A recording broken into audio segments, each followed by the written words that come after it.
नमस्कार, मैं हूं श्वेता झा और आप देख रहे हैं सुबह सुबह। चक्रवाती तूफान निवार आधी रात के बाद तमिलनाडु और पुडुचेरी के तटों से गुजरता हुआ आगे निकल चुका है। मौसम विभाग के मुताबिक टकराने के बाद चक्रवाती तूफान अब पहले की तरह खतरनाक नहीं रहा, लेकिन तेज हवा के साथ बारिश अभी भी जारी है। पुडुचेरी में खुद राज्यपाल निकली किरण बेदी इलाकों का जायजा लेने के लिए। पुडुचेरी से अक्षरा हमारे साथ जुड़ गए हैं ज्यादा जानकारी के साथ। अक्षरा, आपसे जानना चाहेंगे कि फिलहाल क्या स्थिति है, क्या अभी भी वहां पर तेज बारिश हो रही है?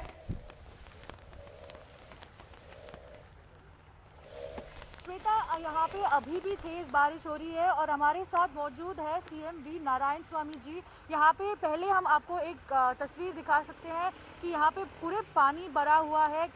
कल सुबह से लेके बहुत ही बारिश था और बहुत बड़ा हवा भी था। इसके वजह से हमने देखा कि कई सारे जगह में पानी हुआ था। इनफैक्ट सीएम नारायण स्वामी जी की घर के पास भी था। सर, क्या आप हमें बता सकते हो कि कैसा था यहाँ के तूफान, क्या क्या सिचुएशन था और अपने कैसे मैनेज कर रहे हो ये सब? अभी तूफान 10 बजे रात को कल शुरू किया। 130 से 140 किलोमीटर स्पीड तक ये तूफान मूव करता था। बारिश बहुत हुआ। अभी तक 23 सेंटीमीटर बारिश कल सवेरे 8:30 बजे से अभी तक हुआ। पानी पूरा एरिया में बढ़ा हुआ है। अभी हम देख रहा हूँ यहाँ ये मेन रोड है, यहाँ बुस्सी स्ट्रीट है। ये स्ट्रीट में पानी है। उसका कारण है ये अभी समुद्र में पानी अंदर जाने के लिए मुश्किल है। पानी वहां से बाहर आ रहा है, उसके लिए थोड़ा मुश्किल हो रहा है। धीरे धीरे पानी समुद्र को जाएगा। दूसरा, ये इधर उधर पेड़ नीचे गिर गया, उसको हमारा ऑफिसर लोग उसका निकल रहा है। ये मोटर इंजन करके, डीजल इंजन करके पानी को समुद्र में डालने के लिए हम काम कर रहे हैं। सर, कैसा इफेक्ट है लाइक बाकी जगहों पे, because I of the storm was in Puducherry, तो इम्पैक्ट कैसा है पुडुचेरी में? कौन सा जगह इतना इफेक्ट हुआ है? अभी तक मैं असेस कर रहा हूँ। अभी मैं शुरू किया सारा जगह जाके देखने के लिए। 2-3 मुद्दा है। किसानों का क्या नुकसान हुआ इतना बारिश आने के बाद। दूसरा है ये मछुआरों के क्या हुआ, उसको देखने के लिए हम ऑफिसर लोग वहाँ जा रहा है। अभी तक कोई डैमेज नहीं है, डेथ नहीं है। अभी तक कोई रिपोर्ट नहीं आया मुझे। फिर भी हमारे तरफ से, हमारे सरकार के तरफ से अब पूरा व्यवस्था किया। रात को सारा ऑफिसर लोग घूम के आया।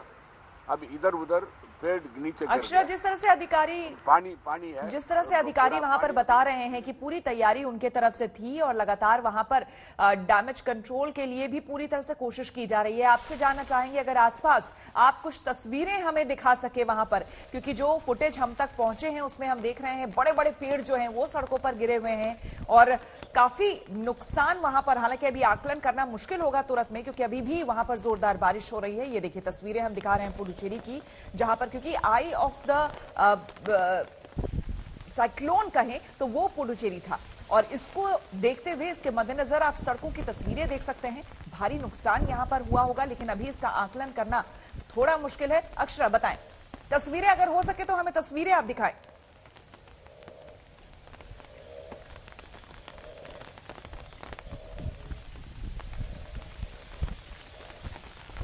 अक्षरा, क्या आपको मेरी आवाज मिल पा रही है?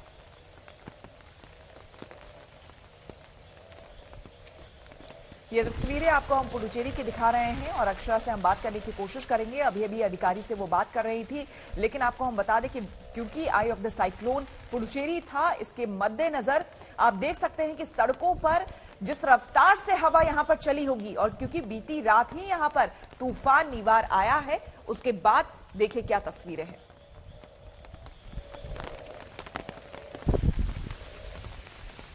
और आइए देखिए एक रिपोर्ट।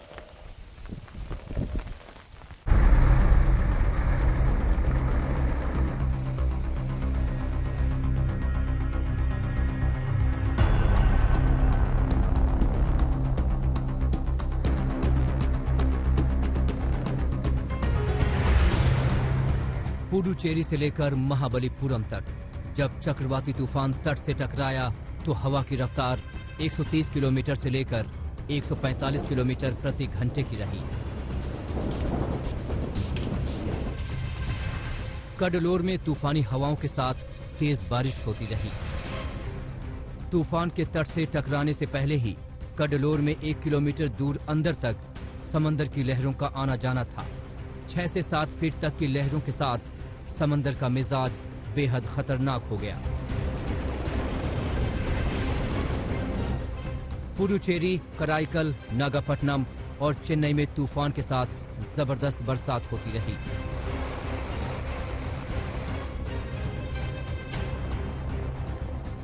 पुडुचेरी और तमिलनाडु के इन इलाकों में कल से ही लगातार बारिश हो रही है और तेज हवाएं चल रही हैं।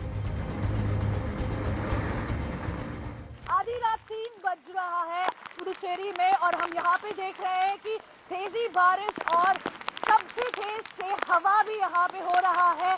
यहाँ पे यूनियन टेरिटरी की गवर्नमेंट ने एक एडवाइजरी दिया था कि किसी जन बाहर ना निकले क्योंकि इस टाइम को बहुत ही तेजी से हवा और बारिश होने वाला है। नेक्स्ट अगले 2 घंटे में आई ऑफ द स्टॉर्म जो है साइक्लोन निव्रा का आई ऑफ द स्टॉर्म वो पुडुचेरी की तरफ आने वाला है। तो उस टाइम को बारिश और बढ़ेगा और हवा भी और बढ़ेगा। इसलिए यहाँ पे हम देख रहे हैं कि बहुत सारे पानी यहाँ पे रोड में फ्लडिंग जैसा सिचुएशन हो रहा है। निवार चक्रवाती तूफान के चलते चेन्नई में लगातार बारिश हो रही है। तूफान की ताकत और तबाही का अंदाजा सबको है। नुकसान कम से कम हो इस कोशिश में सब जुटे हैं। पूरे तमिलनाडु की बात करें तो तूफान के मद्देनजर एजेंसियों को हाई अलर्ट पर रखा गया है। चेन्नई में कई उड़ानें रद्द कर दी गई हैं। एयरपोर्ट पर खास कंट्रोल रूम सेटअप किया गया है। करीब 6 ट्रेनों को पूरी तरह और 9 ट्रेनों को आंशिक रूप से बंद कर दिया गया है। कोस्टल एरिया को पहले से ही खाली करा लिया गया है। साथ ही 3000 से ज्यादा राहत केंद्र बनाए गए हैं। एनडीआरएफ की 12 टीम तमिलनाडु और 2 टीम पुडुचेरी में तैनात हैं। वहीं नेल्लोर में 3, चित्तूर में 1 और विशाखापत्तनम में 3 टीमें तैनात हैं। ऐसे में आप अंदाजा लगा सकते हैं कि हालात कितने गंभीर हैं। लाइफ के बारे में बड़ा क्लियर था कि we should try for a zero casualty. उसी को मद्देनजर हम लोग सब तैयारी कर रहे हैं और सेंट्रल एजेंसी हो, स्टेट एजेंसी हो, सभी लोग बड़े तालमेल के साथ और एक समन्वय से काम कर रहे हैं। और अच्छी बात है कि इसमें हम लोग एक दूसरे के मददगार साबित हो रहे हैं। और जो इवैक्यूएशन का प्रोसेस हो या अवेयरनेस ड्राइव का प्रोसेस हो या कोविड के समय में थोड़ा सा जो चैलेंज अलग से है उसके लिए जो तैयारी करने का प्रोसेस हो, ये सभी जो है एक समन्वित वे में किया जा रहा है। पुडुचेरी और तमिलनाडु के लिए खतरा बड़ा है। चेन्नई जैसा बड़ा शहर चक्रवाती तूफान की चपेट में है। मौसम विभाग के मुताबिक चक्रवाती तूफान के असर से तमिलनाडु में 27 नवंबर तक बारिश होती रहेगी। अक्षय नाथ और गोपी कृष्णन उन्नीथन के साथ नोलन पिंटो, चेन्नई आज तक। रुक करेंगे अगली खबर का। दिल्ली सरकार मैराथन बैठक में जुटी हुई है। मंत्री अस्पतालों का दौरा कर रहे हैं, लेकिन जमीनी हकीकत यही है कि राजधानी में कोरोना की रफ्तार जस की तस बनी हुई है। सबसे गंभीर बात यह है कि कोरोना से होने वाली मौतों की संख्या में कोई कमी नजर नहीं आ रही।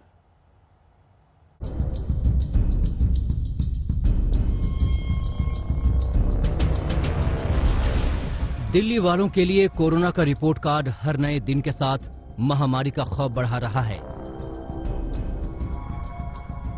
कोरोना पर काबू पाने के लिए हो रहे तमाम उपाय नाकाम साबित हो रहे हैं। सर्दियों के साथ बढ़ रहे कोरोना के मामले दिल्ली वालों को डराने लगे हैं। सिर्फ 24 घंटे के आंकड़ों की बात करें तो दिल्ली में रिकॉर्ड 61,700 से ज्यादा टेस्ट हुए। 24 घंटे में कोरोना के 5,246 नए मामले सामने आए। 24 घंटे में 5,361 मरीज स्वस्थ हुए और इसी 24 घंटे में 272 इलाके कंटेनमेंट जोन में बदले गए। मौत के आंकड़ों की बात करें तो एक दिन में 99 लोगों की कोरोना से जान चली गई। कोरोना के कोहराम को देखते हुए दिल्ली डिजास्टर मैनेजमेंट अथॉरिटी की बैठक बुलाई गई थी। बैठक में मुख्यमंत्री अरविंद केजरीवाल ने कहा कि जानकार मौत के मामलों का ऑडिट करें और सुझाव दें कि किस तरह मौतों के आंकड़े को कम किया जा सकता है। पिछले 10 दिनों में दिल्ली में 1000 से ज्यादा लोगों की मौत हुई है। कोरोना के बढ़ते मामलों के बीच अस्पताल में इलाज की सुविधा मुहैया कराना भी बड़ी चुनौती है। दिल्ली के स्वास्थ्य मंत्री सत्येंद्र जैन ने बुराड़ी में 20 वेंटिलेटर वाले आईसीयू बेड का संचालन शुरू किया। स्वास्थ्य मंत्री ने दावा किया है कि शनिवार तक आईसीयू बेड को 20 से बढ़ाकर 50 कर दिया जाएगा। इस दौरान स्वास्थ्य मंत्री सत्येंद्र जैन पीपीई किट पहनकर कोरोना वार्ड में भी गए और मरीजों से मिलकर उनका हालचाल जाना। इस अस्पताल में अब तक 1000 मरीजों का इलाज हो चुका है। देश के बाकी हिस्से दिल्ली के हालात देखकर सतर्क हो रहे हैं। मुंबई में दिल्ली से आने वाले यात्रियों का कोरोना टेस्ट करवाया जा रहा है। वाराणसी में भी ट्रेन के जरिए दिल्ली से आने वाले यात्रियों की जांच हो रही है। मुरादाबाद में भी दिल्ली से आने वालों के टेस्ट हो रहे हैं और दिल्ली से सटे गाजियाबाद में तो रोजाना दिल्ली आने जाने वालों का रैंडम टेस्ट किया जा रहा है।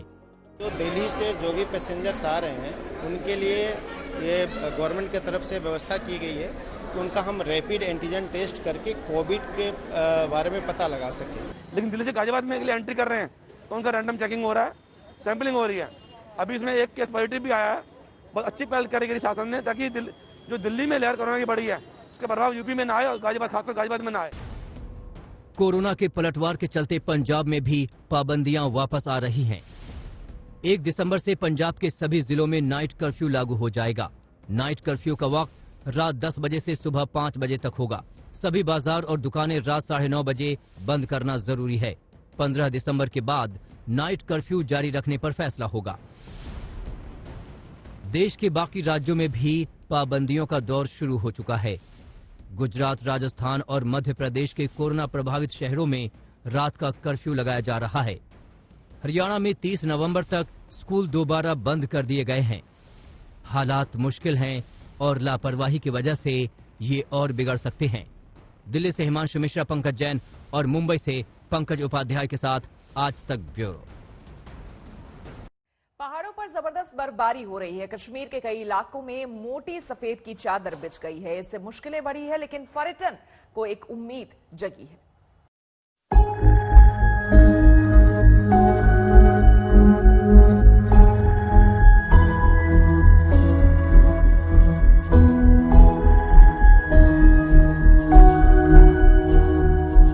ये वादी कश्मीर है जिस पर कुदरत हद से ज्यादा मेहरबान हो गई है। 2 दिनों से हो रही बेइंतहा बर्फबारी ने सड़कों, पहाड़ों, मकानों, दुकानों सबको बर्फीला सफेद लिबास पहना दिया है। आसमान से अंधाधुंध गिरती बर्फ से हड्डियों को गला देने वाली ठंड है। वहीं घाटी में रहने वालों की जिंदगी में दुश्वारियां बढ़ गई हैं। बिजली और पानी की दिक्कतें हैं।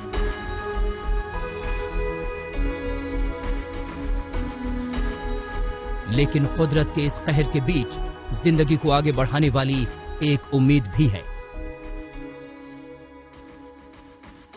जो इलाके पर्यटन पर निर्भर करते हैं उनके लिए ये बर्फबारी बहुत अच्छी खबर लेकर आती है। अब यहाँ पर देखिए, चाहे आप गुलमर्ग में स्लेज पे जाना चाहें, आप स्कीइंग करना चाहें, आप गोंडोला पे जाना चाहें, या फिर इस एटीवी यानी कि एक ऑल टेरेन व्हीकल पर चढ़कर इस बर्फबारी वाले पूरे इलाके में मजा लेना चाहते हैं। यानी हर एक चीज यहाँ पर उपलब्ध रहती है, उपस्थित रहती है, मौजूद रहती है।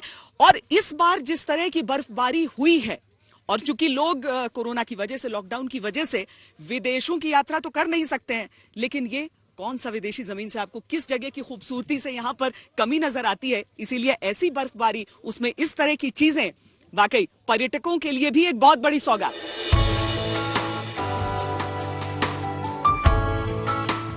हिंदुस्तान का जन्नत कहे जाने वाले कश्मीर में देश ही नहीं, दुनिया के दूसरे हिस्सों से भी पर्यटक आते हैं। ये डेसिग्नेशन टूरिस्ट प्लेस है, पूरे एशिया में बेस्ट रिजॉर्ट माना जाता है स्कीइंग के लिए। यहाँ पे विंटर में यहाँ पे बहुत सारे विदेशों से खिलाड़ी आते हैं स्कीइंग के लिए, और जो डोमेस्टिक टूरिस्ट है वो भी मूव करते हैं कश्मीर की तरफ। हमारे पास यहाँ बहुत सारे एडवेंचर्स है जैसे विदेशों में होता है। गुलमर्ग में ये सब कुदरत की वजह से ही मुमकिन होता है। भारी बर्फबारी की वजह से गुलमर्ग पर्यटकों की खिदमत के लिए तैयार रहता है। वहीं कश्मीर के इन ऊपरी इलाकों में बर्फबारी के बीच सफर आसान नहीं होता। सड़कों पर लगातार जमा होती बर्फ को हटाने का काम जारी रहता है। गुलमर्ग में ताजा बर्फबारी के बाद सड़क को साफ किया जा रहा है। इसके बावजूद बर्फबारी के बीच सफर में एक बात का खास ख्याल रखना पड़ता है। गाड़ियों के पहियों पर लोहे की जंजीर चढ़ाई जाती है ताकि फिसलन से बचा जा सके।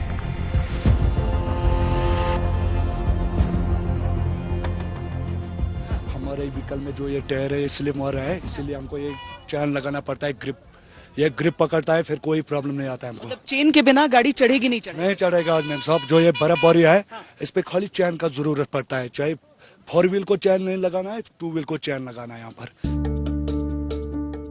बर्फबारी के बीच इन सावधानियों के साथ पर्यटन के जरिए आर्थिक हालात को पटरी पर लाने का एक अच्छा मौका है।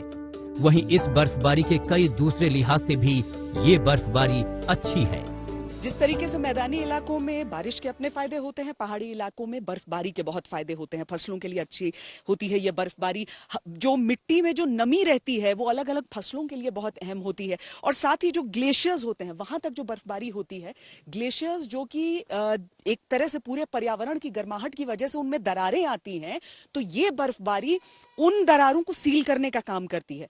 तो कुल मिलाकर पर्यावरण के लिए और पूरी पृथ्वी के लिए ये बर्फबारी बहुत अच्छा संकेत है। इस बार जिस तरीके से हम भारी बर्फबारी देख भी रहे हैं, उनसे मायने पर्यावरण के लिए, मौसम के लिए बहुत अच्छे निकल रहे हैं। एक तरफ जहां पर्यटकों का इंतजार है, तो दूसरी तरफ बर्फबारी के बीच देश के वीर जवान अपना फर्ज निभाने में जुटे हैं। कश्मीर के अमन को आतंक के खतरे से बचाने के लिए कड़ाके की सर्दी में भी सेना की गाड़ियां सुरक्षा में तैनात हैं। गुलमर्ग के ही टंगमर्ग में जबरदस्त बर्फबारी से जिंदगी मुश्किल हो गई, तो वहीं मौसम खुशगवार हो गया। मौसम के अचानक करवट बदलने से कुछ लोगों के चेहरे भी खिल गए। कैसा लग रहा है? बहुत अच्छा लग रहा है। फर्स्ट टाइम स्नोफॉल इतनी प्यारी देखने को मिल रही है। फर्स्ट टाइम बहुत अच्छा है। कल आए थे हम इधर। ये स्नोफॉल सोच के ही आए थे कि ये स्नोफॉल देखना है? नहीं, ऐसा तो नहीं था, लेकिन हो गया माशाल्लाह। जैसे कि सभी कहते हैं कि कश्मीर में कहीं इंडिया में कहीं जन्नत है तो कश्मीर में ही है, तो वाकई में दैट्स फैक्ट। कश्मीर के दूसरे इलाकों की बात करें तो श्रीनगर लेह हाईवे भारी बर्फबारी की वजह से दूसरे दिन भी बंद रहा। दरअसल बर्फबारी के बाद जहां सड़कों पर कई फीट ऊंची बर्फ की मोटी चादर जम गई, तो वहीं रास्ता भी बेहद फिसलन भरा हो गया। उधर राजौरी में भी भारी बर्फबारी हुई। पूरी रात हुई बारिश के बाद रास्ते बंद हो गए। उन्हें खोलने का काम युद्धस्तर पर चला। दोपहर तक रास्ता खोल दिया गया। रात को ये रोड बंद हो चुकी थी। इतनी बर्फबारी में रात को रोड बंद थी, गाड़ियां बंद थी। आज सुबह से हम लगे हैं। सुबह 7 बजे हमको फोन किया कि बस सभी लोग आ जाओ इधर। तो हम सुबह से रोड में लगे हैं, काम कर रहे हैं और हमने रोड थ्रू कर दी। बर्फबारी से राजौरी इलाके के पहाड़ सफेद हो गए हैं। निचले इलाकों में हाड़ कंपाने वाली ठंड है, तो वहीं सड़कों पर जमी बर्फ भले ही साफ हो गई हो, लेकिन इन रास्तों पर चलना खतरे से खाली नहीं। पुंछ, राजौरी और कश्मीर घाटी में बर्फबारी और सावधानियों के बीच जिंदगी जारी है। गुलमर्ग में श्वेता सिंह और शुजाउल हक के साथ आज तक ब्यूरो। हिमाचल और उत्तराखंड के पहाड़ों पर भी नवंबर में ही भारी बर्फबारी हो रही है। हिमाचल प्रदेश में मौसम विभाग की चेतावनी के मुताबिक 6 जिलों में बर्फबारी हुई है। वहीं तापमान 5 डिग्री तक गिर गया है। हिमाचल के लाहौल स्पीति में 10 सेंटीमीटर तक बर्फबारी हुई। ऐसे ही हालात किन्नौर, कुल्लू और केलांग में भी है। दूसरी तरफ उत्तराखंड के उत्तरकाशी और बद्रीनाथ में भयंकर ठंड की वजह से आसमान बर्फ की बरसात कर रहा है। नवंबर के महीने में ये दूसरी बार है जब पहाड़ों पर एक बार फिर बर्फबारी हो रही है। हिमाचल के 6 जिलों में बारिश और बर्फबारी का दौर जारी है। मौसम विभाग की माने तो अगले 24 घंटे में हिमाचल के कई जिलों में भारी बारिश होगी। बारिश या स्नोफॉल हो सकती है। जो लाहौल स्पीति में हैवी स्नोफॉल की भी वार्निंग इशू की हुई है, और उसके साथ ही जो हिमाचल प्रदेश के मिड हिल्स वाले इलाके हैं, जिसमें डिस्ट्रिक्ट कांगड़ा, मंडी और शिमला है, यहाँ पे हैवी बारिश होने की भी पॉसिबिलिटी है। 1-2 स्थानों पे जो हैवी बारिश हो सकती है और बाकी इलाकों में लाइट टू मॉडरेट बारिश होने की उम्मीद है। हिमाचल के निचले इलाकों में जहां बारिश हो रही है तो वहीं ऊपरी इलाकों में बर्फबारी का दौर जारी है। मौसम विभाग ने 25 नवंबर के लिए भारी बारिश और बर्फबारी का येलो अलर्ट जारी किया था। इसी वजह से शिमला, किन्नौर, लाहौल स्पीति, कुल्लू के ऊपरी इलाकों में भारी बर्फबारी हुई, जबकि निचले इलाकों में बारिश दर्ज की गई। बर्फबारी के बाद पहाड़ों पर तापमान 4 से 5 डिग्री तक गिर गया है। हिमाचल और उत्तराखंड में हो रही बर्फबारी इस बार समय से पहले शुरू हुई और पिछले 10 दिनों में 5 दिन से ज्यादा बर्फबारी हो चुकी है। जम्मू कश्मीर और हिमाचल प्रदेश में आपका 15 तारीख के बाद देखेंगे कि लगभग 5 दिन लगभग ऐसे हैं कि जबकि हमारे पास स्नोफॉल हुई है लाइट से मॉडरेट और रेनफॉल भी हुई है। मैदानी इलाकों की बात करते हैं तो सिर्फ एक बार ही आपके पास बारिश हुई है जो कि आपके पास 15 तारीख को हुई थी और आज हल्की फुल्की हमारे पास फिर से पूरे नॉर्थ वेस्ट इंडिया में रेनफॉल हो रही है। तो निश्चित तौर पे जो हमारे पास ठंड रहती है और जो बर्फबारी होती है, पानी बरसता है, उसका मेन रीजन इस समय वेस्टर्न डिस्टर्बेंस होता है जो कि आपके पास 15 तारीख से काफी इफेक्टिव रहे। वेस्टर्न डिस्टर्बेंस की वजह से ही पहाड़ों पर बर्फबारी हो रही है और उसका असर मैदानी इलाकों पर पड़ रहा है।